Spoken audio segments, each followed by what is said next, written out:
오늘 이 시간에는 예수님의 자기선언 6번째 시간으로 길과 진리와 생명이라는 제목을 가지고 말씀 증거하도록 하겠습니다.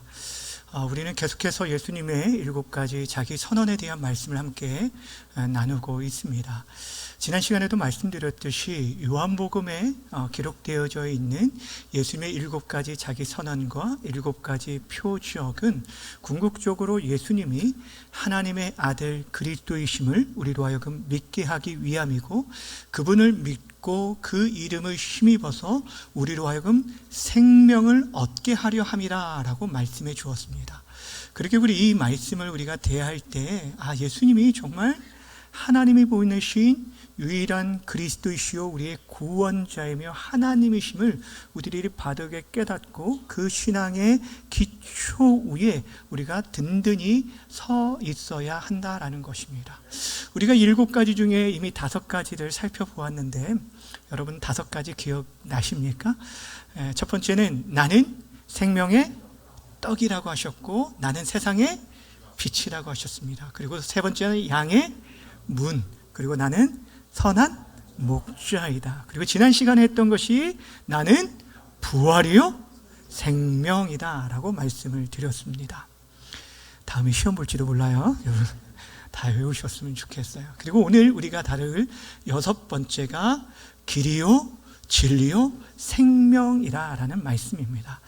오늘 우리가 읽은 말씀은 요한복음 14장의 말씀인데, 사실 요한복음 가운데 13장부터 16장까지는 매우 중요한 예수님의 말씀입니다. 그래서 일명 다락방 담화라고 말을 하는데, 예수님께서 잡히시기 전날 밤 제자들과 마지막 만찬을 나누시면서 그 자리에서 제자들에게 주셨던 말씀이 바로 이 다락방에서 이루어졌다라고 해서 다락방 담화라고 부르게 되어집니다. 우리들이 알고 있듯이 공간복음인 마태, 마가, 누가복음에도 예수님께서 제자들과 마지막 만찬을 하신 내용들은 기록되어 있지만 그때 나누신 말씀에 대해서 자세하게 소개해주고 있지 않습니다. 그런데 요한복음에 보면은 예수님께서 만찬뿐 아니라 제자들의 발을 씻어주신 세족식 사건이 나오게 되고요, 그때 제자들에게 서로 사랑하라 라는 새 계명의 말씀을 주십니다. 그리고 나는 참 포도나무다 라고 하면서 예수님 안에 거해야 할 것을 말씀해 주시고, 무엇보다도 오실 성령님이 어떤 분이신지에 대해서 아주 구체적으로 소개해 주고 있는 아주 주옥 같은 말씀들이 요한복음 13장부터 16장까지 기록되어 있어요. 다시 말하면 예수님께서 이제 세상을 떠나시게 되어질 것이고, 남겨진 제자들이 그 사역을 이어받아 감당해야 하기 때문에 그들을 위로하고 격려할 뿐 아니라 어떻게 그 사역들을 감당해야 할지를 가르쳐 주신 말씀들이 기록되어져 있습니다. 그리고 나서 예수님께서 저들을 위해서 기도하신 대제사장적인 기도가 요한복음 17장에 기록되어 있습니다. 여러분, 이처럼 예수님께서는 이제 자신이 십자가를 져야 하는 그 긴박한 상황 가운데서도 그 마지막 시간조차도 자신을 위해 시간을 쓰지 아니하고 제자들과 남겨진 제자들뿐 아니라 또 이후에 예수를 믿을 우리들을 위해 말씀해 주셨다라는 사실입니다. 그런데 이때 그 최후의 만찬 자리에서 예수님께서 어떤 얘기를 꺼내시냐면, 그 앉아있는 12명의 제자들 가운데 예수님을 팔 제자가 있을 것이고, 심지어 수제자격인 베드로가 자신을 부인하게 될 것을 말씀해 주셨습니다. 무엇보다 예수님께서 세상을 떠나서 아버지 하나님께로 갈 것에 대해서 제자들에게 말씀을 해 주셨어요. 여러분, 그 자리에 있는 제자들이 이 말씀이 아마 천천병력과 같은 그런 말씀이었을 거예요.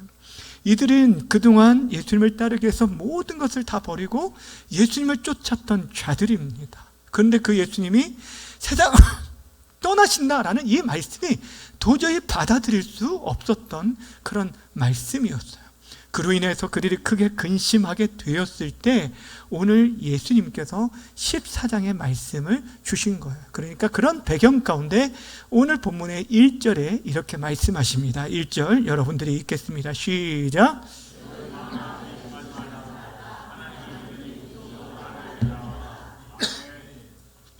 예수님께서 제자들의 그 모든 염려와 걱정과 근심이 무엇인지를 너무너무 잘 아셨습니다. 그들이 감당해야 할 삶의 무게들, 그 사역의 무게가 얼마나 큰지를 아셨기에 그들에게 먼저 말씀하신 게 너희는 마음에 근심하지 말라라는 것이었어요. 여러분, 그렇다면 예수님께서 그들에게 근심하지 말라라는 이유가 무엇일까요?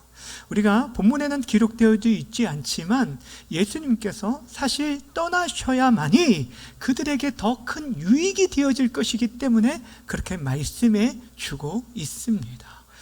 예수님께서 보혜사 성령님에 대해서 14장부터 16장까지 계속 언급하시면서 내가 떠나야만이 너희에게 보혜사 성령을 보내주신다라고 하면서 그것이 너희에게 더 큰 유익이다라고 말씀해 주셨어요. 오늘 본문에서는 어떤 유익을 말씀하시냐면 2절과 3절 말씀 함께 읽겠습니다. 시작. 내 아버지 집에 거할 곳이 많도다. 너희에게 일렀으리라. 내가 너희를 위하여 거처를 예비하러 가노니 가서 너희를 위하여 거처를 예비하면 내가 다시 와서 너희를 내게로 영접하여 나 있는 곳에 너희도 있게 하리라. 아멘. 여러분, 근심하지 말라는 이유 중에 하나가 뭐냐면 내 아버지 집에 뭐 할 곳이 많다고요? 거할 곳이 많다라고 말합니다. 예수님께서 지금 떠나시는 것은 그 하나님 앞에서 그들의 거처, 제자들의 거처를 예비하기 위함이시고 다시 오셔서 그들을 그곳으로 인도하여 주실 것을 말씀해 주신 것입니다. 한마디로 말하면요, 여러분이 인생의 가장 큰 근심과 걱정의 그 문제가 되어지는 이 죽음의 문제인데 그 죽음 넘어서 하나님 나라의 처소를 예비하고 그 처소를 너희에게 주겠다라고 지금 말씀하고 있습니다. 그러니 염려하지 말라라는 거예요. 근데 여러분, 우리가 한 가지 생각해야 할 것은 예수님께서 제자들을 떠나서 하나님께 가신다라는 것은 단순한 일이 아닙니다. 반드시 거쳐야 할 게 있는데 바로 십자가와 부활이었어요. 그러니까 예수님께서 지금 이 십자가를 통해서 자신이 모든 대속사역을 감당하시고 죄인된 우리로 하여금 하나님께로 나아갈 그 모든 길을 열어주실 것에 대해서 지금 말씀해 주고 있는 것입니다. 그러니까 예수님께서 지금 제자들을 떠나신다라는 것은 그들을 버리심이 아니라 오히려 저들에게 천국의 집구와 구원을 위해 지금 예수님께서 떠나신다라고 말씀해 주고 있는 것입니다. 사랑하는 여러분, 우리에게도 마찬가지입니다.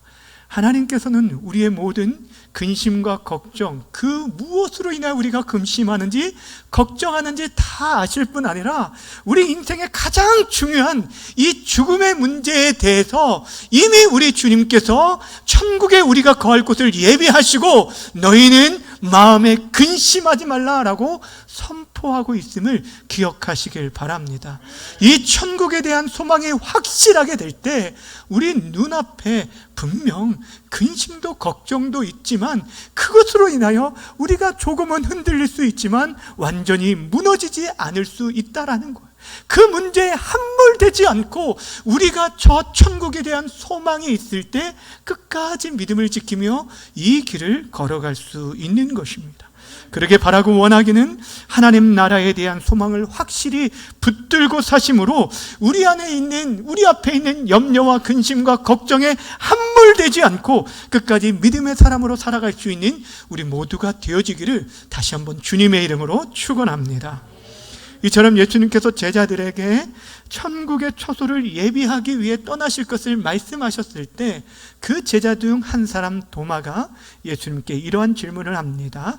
5절 말씀 함께 읽습니다. 시작.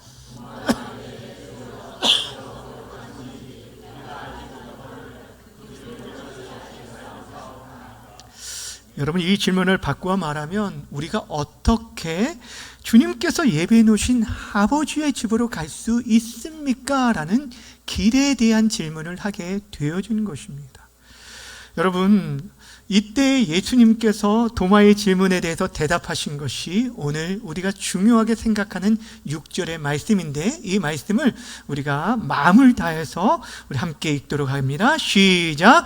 예수께서 이르시되 내가 곧 길이요 진리요 생명이니 나로 말미암지 않고는 아버지께로 올 자가 없느니라. 아멘.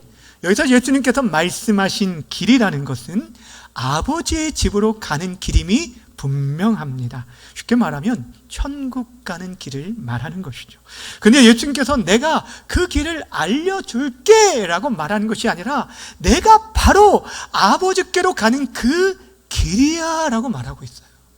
여러분 이 차이를 잘 기억하세요. 여기로 가라 저기로 가라 라고 말하는 것이 아니라 아버지께로 가는 길이 바로 나야 라고 하면서 예수님께서 내가 곧 길이라 라고 말씀해 주셨다는 것, 이것이 바로 예수님의 자기선언 6번째 말씀입니다. 오늘 이 말씀 가운데 우리가 주목해야 할 단어가 있는데 우리말 성경에서는 예수님이 내가 곧 길이라 라고 하면서 말씀하고 있지만 여러분 헬라어 원문에는 뭐라고 되어 있냐면 에고 에이미 해 호도스라고 되어 있습니다. 해는 정관사이고 호도스는 길입니다. 이것을 영어 성경에는 I'm the way라고 되어 있어요. 그러니까 지금 way라고 말하지 않았습니다. 부정관사가 아니라 정관사 더를 쓴 것은 여러분 큰 차이가 있습니다. 여러분 way라는 것은 여러 길이 있는데 그 길 중에 하나를 말하는 것입니다. 근데 예수님께서 말하는 the way라는 것은 하나님께 나아갈 수 있는 그 길이라는 것. 하나님께서 말하는 길, 여러 길 중에 하나가 아니라 오직 하나님께 나아갈 수 있는 유일한 그 길이라는 것을 표현하기 위해서 에고 에임이 해 호도스라고 그 정관사를 붙여 놓았다라는 것입니다. 다시 말하면 우리가 천국에 갈 수 있는 유일한 길이 예수님이라는 것을 우리에게 말씀해 주고 있는 것입니다. 이것이 우리 기독교가 붙들고 있는 진리입니다. 그런데 이것으로 인해서 우리 기독교가 다른 종교에 의해서 많은 공격을 받죠. 어떻게 기독교에서는 예수님 외에 다른 구원자가 없다라고 말할 수 있느냐? 다른 종교의 구원도 인정해주고 그들을 존중해 주는 것이 정말 그 관용적이고 그런 넓은 사람들이 아니냐라고 말하면서 우리 기독교에 대해서 편협하고 독선적이고 배타적이다라고 그렇게 비난하고 있습니다. 그런데 여러분, 그렇게 주장하는 사람들은 우리 인간이 처하게 된 그 심각한 상태를 정확히 알지 못하기 때문에 그렇게 말하는 것입니다.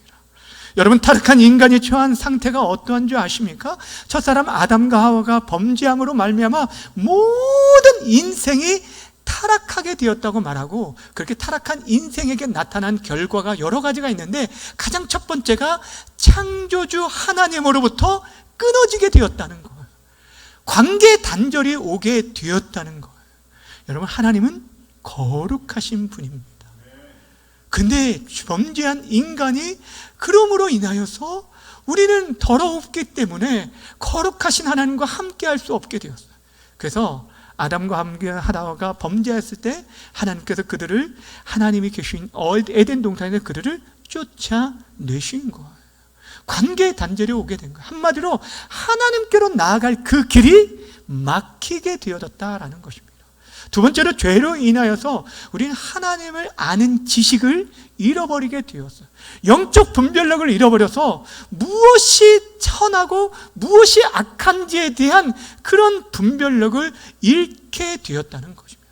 로마서 13장에 보면은 죄로 인해 나타난 여러 가지 현상을 아주 자세하게 소개해 주고 있는데, 그 가운데 10절부터 12절에 보면은 의인이 없나니 하나도 없으며 깨닫는 자도 없고 하나님을 찾는 자도 없고 다 치우쳐 함께 무익하게 되고 선을 행하는 자가 없나니 하나도 없도다라고 말씀해 주고 있습니다. 여러분, 하나님에 대한 지식이 없다 보니까 선을 행할 수 있는 자가 없다라는 거예요. 여기서 선이라는 것은 하나님이 기뻐하시는 선을 말하는 거예요. 그런 자가 없다는 거예요. 세상이 여러분 날이 갈수록 학문과 그 과학이 가히 상상할 수 없을 정도로 계속적으로 놀랍게 발전하고 있고 그 놀라운 지식을 자랑하고 있지만, 여러분, 창조주 하나님에 대한 지식을 잃어버린 이후에 오히려 진리가 아니라 허탄한 것에 굴복하며 거짓 것에 사로잡혀 살아가는 이 시대의 모습을 보게 된다는 거예요. 세 번째, 여러분 죄로 인해서, 여러분 타락한 인간으로 인해서 나타난 그 결과, 죄로 인해 나타난 그 가장 심각한 결과가 뭐냐면 우리 인간이 영적으로 죽게 되었다라는 것입니다. 여러분, 우리가 지금은 육체적으로는 겉모습은 살아있는 것 같지만 우리의 그 영적 생명이 이미 죽게 되었다는 것. 에베소서 4장 18절에 보면 이렇게 말씀합니다.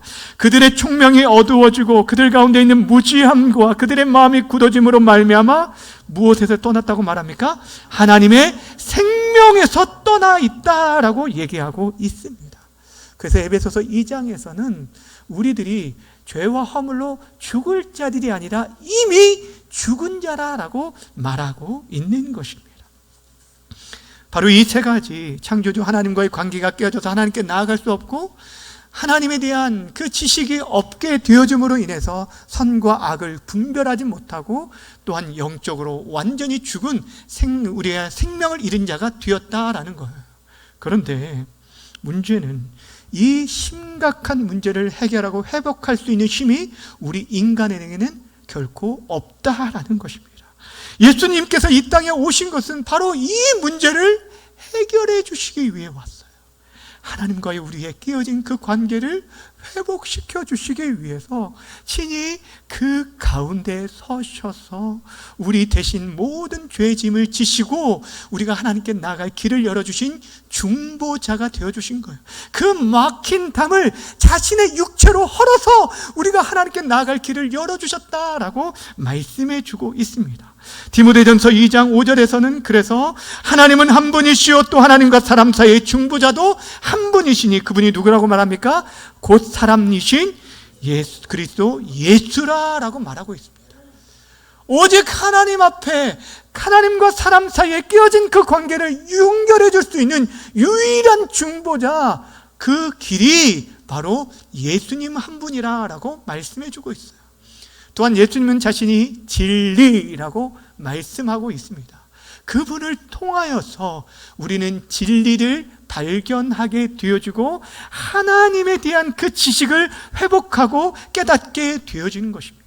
그분이 진리이기에 그분의 말씀 또한 진리이기에 선과 악이 무엇인지를 깨닫고 우리는 세상에 그 기준을 제시해 줄 수 있게 되었다는 것. 무엇보다 예수님께서 자신을 생명이라고 말합니다. 우리 인간은 생명을 잃어버렸죠. 육체는 살아있지만 육체적 생명이 아니라 하나님과 함께 할 수 있는 영원한 생명을 잃어버렸는데 예수님께서 친히 자신의 생명을 우리에게 주심으로 말미암아 우리가 영원한 생명을 얻게 되어진 것이에요. 이때 생명이라는 단어가 여러 단어 가운데 조에라는 헬라어를 쓴 것은 이거는 육체적 생명이 아니라 하나님께 속한 생명, 영원한 생명을 의미하는 단어입니다. 다시 말하면 그분이 자신의 생명을 우리에게 내어주심으로 인해서 우리가 그분 안에 거할 때 그의 생명으로 우리가 영원한 생명을 얻게 되어지는 것이에요. 여러분, 이 모든 것을 누가 행하셨다고요? 예수님께서만 행하실 수 있고 그분이 행하여 주신 거예요. 그래서 그분이 자신을 가리켜 내가 곧 길이요 진리요 생명이라고 말씀해 주셨습니다. 사랑하는 여러분, 세상에 수많은 종교가 있죠. 다른 종교와 여러분 기독교의 가장 큰 차이점이 무엇인지 아십니까? 영어로 쉽게 표현하면 do와 done의 차이라고 할 수 있습니다. do와 done, 하라라는 종교와 이미 행했다, 해주셨다라는 그런 종교의 차이라는 거예요. 여러분, 기독교를 제외한 모든 종교는요, 한마디로 너희의 구원을 위해 너희가 무엇을 해야 한다라고 말을 합니다. 쉽게 말하면 착하게 살아라, 그러면 좋은 곳에 갈 것이다. 이것이 모든 철학과 종교의 결론이라고 할 수 있습니다. 철저히 구원이 자신의 행위와 공로에 근거하고 있는 거예요. 그런데 문제는 무엇이냐면 우리 인간은 결코 착하지 않다라는 거예요. 선을 행할 수도 없고 의를 행할 수도 없기에 우리는 우리 스스로를 구원할 수 없다는 거예요. 그런데 기독교는 우리에게 하라라는 것을 요구하는 것이 아니라 하나님께서 행하여 주셨다라는 것을 말씀해 주고 있어요. 우리들이 할 수 없는 그것을 하나님께서 그의 아들을 통해서 대신 행하여 주신 거예요. 우리는 다만 그분이 행하신 일들을 마음으로 믿을 때 여러분 그것이, 그 생명과 그 복이 우리의 것이 되어지는 거예요. 우리가 받아야 할 죄의 모든 형벌을 우리 주님께서 대신 십자가에서 받으시고, 그분이 이 땅에서 행하신 모든 율법의 행위로 받아야 할 그 복을 우리에게 주시고 생명을 주심으로 우리가 생명을 누리게 되어졌는데, 이 모든 일이 예수님의 십자가를 통해 행해 주신 거예요. 여러분, 그리하여 그를 믿는 모든 자에게 어떠한 조건이나 어떤 자격도 따지지 않고 그들에게 영원한 생명을 다 주시는 거예요. 이 모든 것이 전적인 하나님의 은혜로 주어졌기 때문에 성경은 구원을 하나님의 선물이라고 말을 하는 것입니다. 에베소서 2장 8절 말씀 함께 읽어볼까요? 시작. 너희는 은혜에 의하여 믿음으로 말미암아 구원을 받았나니 이것이 너희에게서 난 것이 아니요 하나님의 선물이라. 아멘. 여러분, 우리가 무엇을 향하여 구원해 준 것이 아니에요. 아무런 조건 없이, 아무런 대가 없이 하나님께서 그저 사랑하심으로 이 일들을 행하여 주신 것입니다. 이것이 복음이에요. 범죄한 우리 인생이 하나님과의 관계가 끼어져 나아갈 수 없고 영적 생명을 잃어버린 자 되었는데, 하나님께서 그 독생 성자를 이 땅에 보내주시고 그를 십자가에 죽기까지 내어주심으로 하나님께 나아갈 그 길을 열어주신 것이 복음이라는 거예요. 그러니 어떻게 이 복음을 독선적이라고, 편협하라고, 배타적이라고 말할 수 있습니까? 여러분, 이 복음만큼 은혜롭고 감격스러운 것이 이 세상에 어디 있습니까? 그렇게 우리는 다만 그 십자가에서 이루어진 일들을 온전히 믿고 그 은총 가운데 살아가는 거예요. 예수님께서는 많은 사람들이, 이 땅에 있는 모든 사람들이 그 은혜 안에 거하도록 하기 위해서 지금 선포해 주신 거예요. 내가 곧 하나님께 나아가는 그 길이다, 그 진리이고 그 생명이다 라고 말씀해 주고 있는 것입니다. 바라고 원하기는 이 진리의 말씀을 온전히 붙들고 예수님만이 우리의 유일한 구원자요 진리요 생명임을 믿고 은혜의 복음 앞에 감사함으로 살아갈 수 있는 저와 여러분 모두가 되어지기를 주님의 이름으로 간절히 축원합니다. 이제 마지막으로 생각해 보려고 하는 것은, 우리에게 주신 이 복음의 진리를 우리들이 누리고 또한 우리들이 잘 수호할 뿐 아니라 우리의 다음 세대들에게서 계속적으로 전해 주어야 하는데, 그러기 위해서 우리가 진리를 굳게 붙들고 살아가는 것이 얼마나 중요한지를 여러분 기억해야 합니다. 이것을 깨달아야 합니다. 여러분, 우리가 붙들고 살아가야 할 진리가 무엇입니까? 여러 가지가 있을 수 있지만 여러분, 우리들이 진리 대신 예수님과 그분의 말씀을 우리들이 붙들고 살아가야 합니다. 성경은 예수님에 대해서 진리라고 말씀하실 뿐 아니라 요한복음 1장에 보면 그분이 곧 말씀이라고 얘기하고 있어요. 태초에 말씀이 계시니라. 이 말씀이 하나님과 함께 계셨으니 이 말씀은 곧 하나님이라. 말씀이 육신이 되어 우리 가운데 거하심에. 여러분, 그 말씀으로 오신 분이 누구라고 말했어요? 하나님의 아들 예수 그리스도이십니다. 그렇게 우리가 이 진리 대신 예수님과 그분의 말씀을 우리가 붙들고 우리의 삶의 기준과 가치로 여기며 살아가야 하는 거.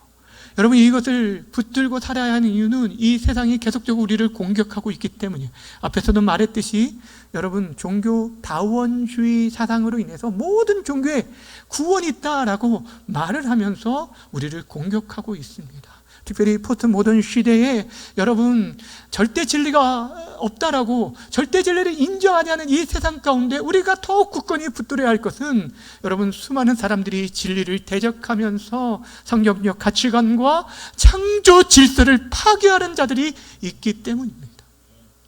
자, 그럼 여러분, 포스트 모던 시대의 대체적인 특징이 바로 이거예요. 절대 진리가 없다. 그래서 각자에게 진리가 되어지는 것은 다를 수 있다라고 하면서 상대주의적인 그런 주장, 상대주의적 관점을 가지고 이 세상을 바라보고 판단하는 것들을 보게 되어집니다. 여러분, 그렇지만 우리 예수님께서는 분명히 말씀하고 있어요. 구원과 영생에 있어서 유일한 구원자가 바로 예수님 자신임을 우리에게 말씀해 주고 있어요. 여러분, 우리가 절대 이 길 진리의 그 기준들을 붙들고 살아가야 하는 것은 이 땅의 기준이 무너지면요, 이 세상이 혼란스러울 수밖에 없어요. 제가 지난번에도 몇 주 전에 말씀을 드렸죠. 여러분, 돈이라는 가치에 있어서는 여러분 기준이, 절대적인 기준이 있잖아요. 내가 100만 원을 빌렸는데 친구에게 10만 원만 갖다 주면서, 야, 너는 부자인데 나는 네 기준에서, 나는 이 10만, 내 기준에서 내 10만 원은 너에게 100만 원과 같이 큰 돈이야, 라고 하면서 10만 원만 줬다면, 또 여러분에게 10만 원을 빌려갔는데 1,000원짜리 10장 갖다 주면서 내가 볼 때는 이 10,000원짜리나 1,000원짜리나 똑같다라고 얘기한다면, 여러분, 이게 말이 되겠습니까? 여러분, 교통법규도 마찬가지잖아요. 그 기준이 있기 때문에 좌회전, 우회전, 직진, 멈추고 하는 것들, 일방통해서 반대편에서 오게 된다면 사고가 날 수밖에 없는 거예요. 이 기준이 있어요. 여러분, 왜 우리가 절대 기준, 이 기준과 가치와 진리를 붙들어야 하냐면, 가장 중요한 게 뭐냐면, 진리를 붙들 때 우리가 그 안에서 진정 자유롭게 되기 때문이에요. 여러분, 요한복음 8장 32절에 이렇게 말씀합니다. 진리를 알지니 진리가 너희를 자유롭게 하리라 라고 얘기합니다. 근데 한 가지 오해하지 마시길 바랍니다. 여러분, 우리가 진리, 이게 자유라고 했을 때 그것은 내가 하고 싶은 대로 하는 것이 자유가 아니에요. 내가 내 마음대로, 내 마음이 이끄는 대로, 내가 하고 싶은 대로 하는 것은 자유가 아니라 그것은 방종이 되어지는 거예요. 여러분, 타락한 인간의 본성을 가지고 내 마음대로 하게 되어지면 그것이 선을 이루게 하는 게 아니라 모든 것들이 다 죄가 되어지고 그것은 지옥이 될 수밖에 없는 것입니다. 사랑하는 여러분, 기억하시길 바랍니다.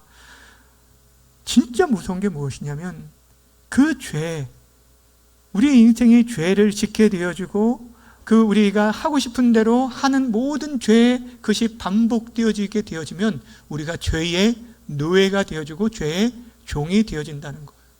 요한복음 8장 34절 함께 읽어볼까요? 시작. 예수께서 대답하시되 진실로 진실로 너희에게 이르노니 죄를 범하는 자마다 누구의 종이다고요? 죄의 종이다 라고 말합니다. 죄의 종이 되면 자유를 뺏기게 되고 죄가 시키는 대로 살아갈 수밖에 없어요.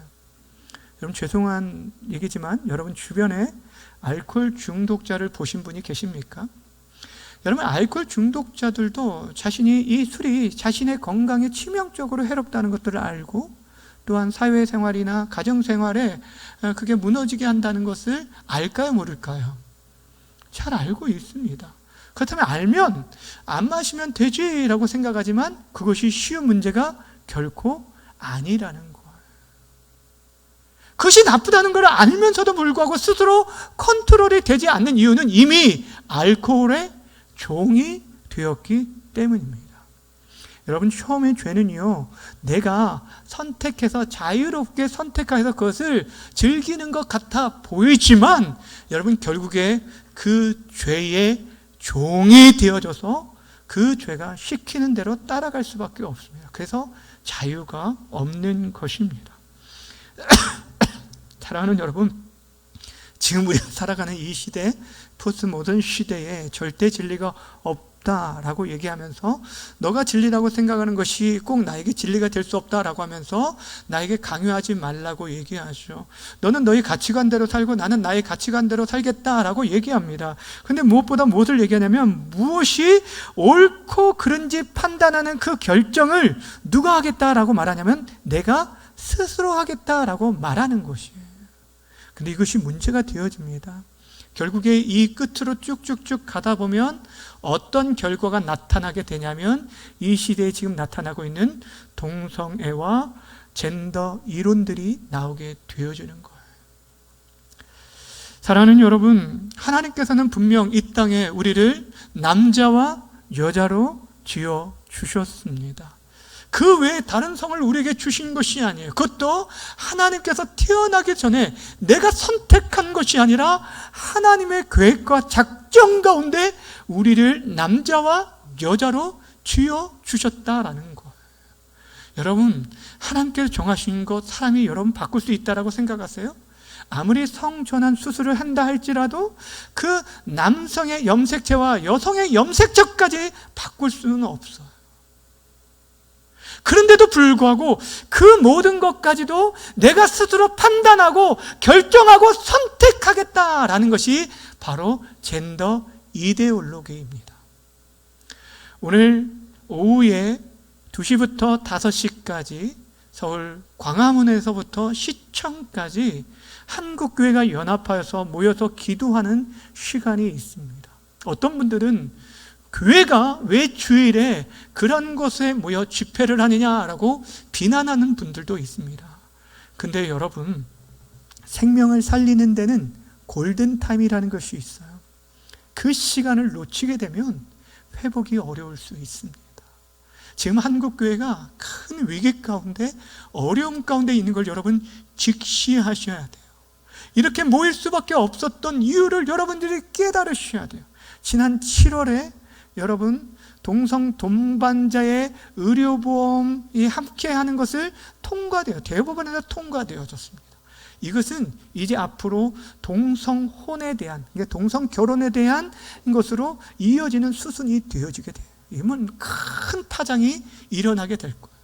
이 일들을 우리가 막기 위해서, 특별히 그동안 한국교회가 이를 위해서 하나님 앞에 끼어있지 못하고 지금 청년과 청소년들이 마약과 도박과 음란물에 지금 무너져 가고 있는데, 이 나라를 위해 거룩한 방패제 역할을 하지 못한 우리들이 우리의 죄를 회개하고 하나님 앞에 엎드려 주의 궁혈과 은혜를 구하기 위해 나아가는 시간이 바로 이 시간이에요.